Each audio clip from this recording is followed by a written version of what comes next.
anger.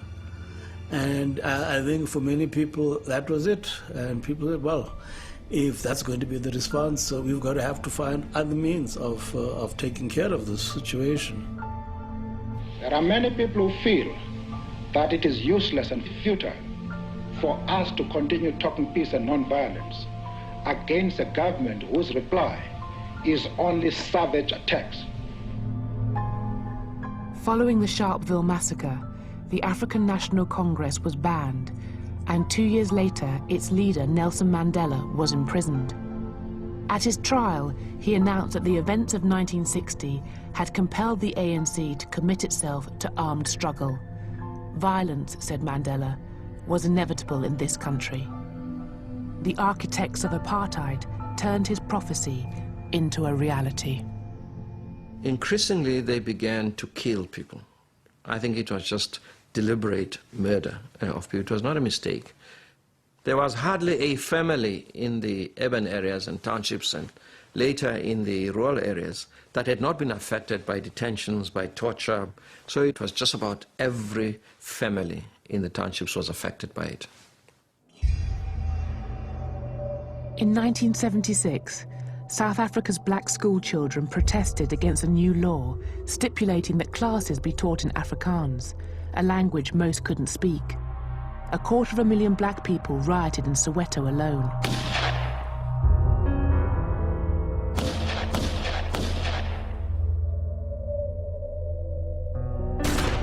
Over 500 people were killed by the police during the Soweto uprising, including black consciousness leader Steve Biko.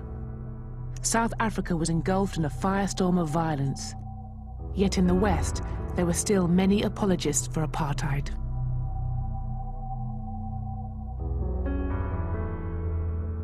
But this isn't surprising. In the southern states of the USA, many features of apartheid, the disenfranchisement of black voters, laws against intermarriage and segregation, endured well after the Second World War. As in South Africa, racial violence remained commonplace. In 1946, African-American soldiers returning from the war were being lynched at a rate of 1 a week. There are cases when black soldiers waiting at the train station, waiting their ride, were lynched because how dare they wear that uniform? They had died for the lyncher and his right to murder them. This was the paradox and indeed the vicious irony of the black participation in the Second World War and the fight for democracy on foreign shores, which drove them to fight even more vigorously back here at home. Protests from prominent anti-racists, including Paul Robeson and Albert Einstein, prompted President Truman, himself a former member of the Ku Klux Klan, to appoint a committee that campaigned to end lynching. At last, government initiatives to counter racism began to trickle through. In 1955, the ruling in the Brown versus the Board of Education case found that the provision of separate but equal schools was unconstitutional, bringing segregation in the education system to an end. White supremacists mounted resistance to the move. At Little Rock, Arkansas, National Guardsmen protected black pupils who had to run a gauntlet of racist violence in order to attend school. By the mid-1950s, those who resisted racism were liable to suffer severe reprisals, as was shown by the experience of a 14-year-old from Mississippi, Emmett Till. I'm Simeon Wright, the son of Mose Wright. I lived in Mississippi in 1955. Emmett Till and my cousin Wheeler came to visit us Wednesday. This is the fateful night that we went into Money, Mississippi. Went to this little town, little store, Bryant's Grocery. After we got outside, Mrs. Bryant came out behind us. And she was walking towards her car, and that's when Emmett whistled at her. And when he whistled, man, it scared us out of our wits because we knew that was a taboo, and we couldn't get to the car fast enough to get out of there. Then we got in the car, we came home. Emmett and I, we went to bed, and about, I would say 2 a.m. in the morning, I heard this noise in the house, and I woke up. I saw 2 white men standing at the foot of the bed. And they marched Emmett out to the truck, So they took Emmett, and 3 days later we found out they had killed him. He was thrown in the Tallahatchie River. My dad said it looked like they had hit him in the head with a hammer. He was shot behind the ear. It was just a horrible scene. I believe that the whole United States is mourning with me. And if the death of my son can mean something to the other unfortunate people all over the world, then for him to have died a hero would mean more to me than for him just to have died.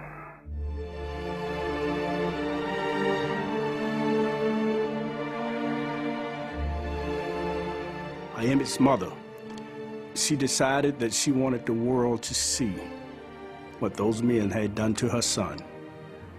So they had a casket, the top was glass, and you could see the body. You could see his mutilated body during the funeral procession, and the whole world were able to see what the Jim Crow laws and the people of Mississippi, the white people of Mississippi, were doing to blacks.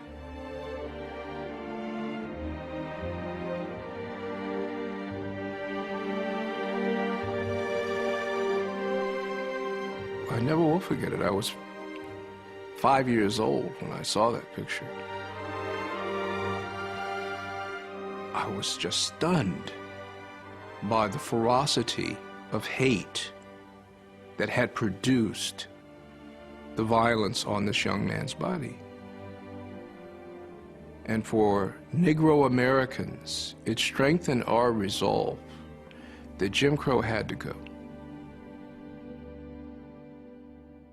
Emmett Till's death was a catalyst. Less than 4 months after the murder, on December the 5th, 1951, Rosa Parks was arrested when she refused to give up her seat on a bus to a white passenger in Montgomery, Alabama. When Martin Luther King called for the Montgomery bus boycott, 99% of the black population took part, action which led to a Supreme Court ruling in 1956, which desegregated the buses. The civil rights movement was born.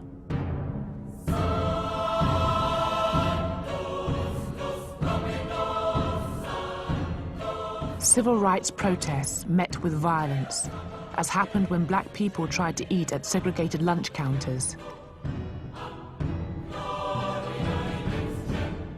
Throughout the 1960s, protesters were wounded, imprisoned, and killed. The movement's most articulate spokesmen were eventually silenced.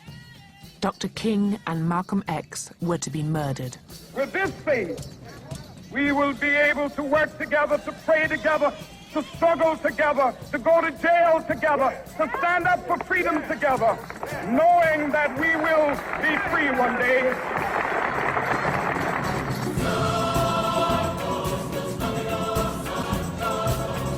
Freedom comes to us either by ballots or by bullets.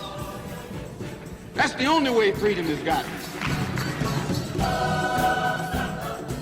Although the Civil Rights Acts of 1964 and 1968 prohibited discrimination, the majority of black people continued to live in substandard housing, go to poor schools, and experience a lifetime of poverty. Well, you know, Martin Luther King Jr. saw the failure. He said it himself. He said, look, the first part of the movement, relatively speaking, was a piece of cake. Because it was easy for America. Civil rights bill, doesn't cost much. Give people the right to vote, doesn't cost much. But now what we're doing, the second part of the movement, the part about economic equality and social injustice, well, that's going to cost something. It's not about just letting us have access to the lunch counter. Martin Luther King Jr. said, what good is it to be able to go to a lunch counter but can't afford to buy a hamburger? From 1964 to 67, there was fierce rioting in cities across the US, as African Americans found that the civil rights movement left them as poor as ever. And in post-war Britain, the issue of racism had also been moved onto the political agenda after race rioting at Notting Hill in 1958. Something new and ugly raises its head in Britain: racial violence. An angry crowd of youths chases a Negro into a greengrocer's shop, while police reinforcements are called to check the riot. You can get them all out of the country, and as soon as you can get them out, the better I'll be pleased, I'll tell you that.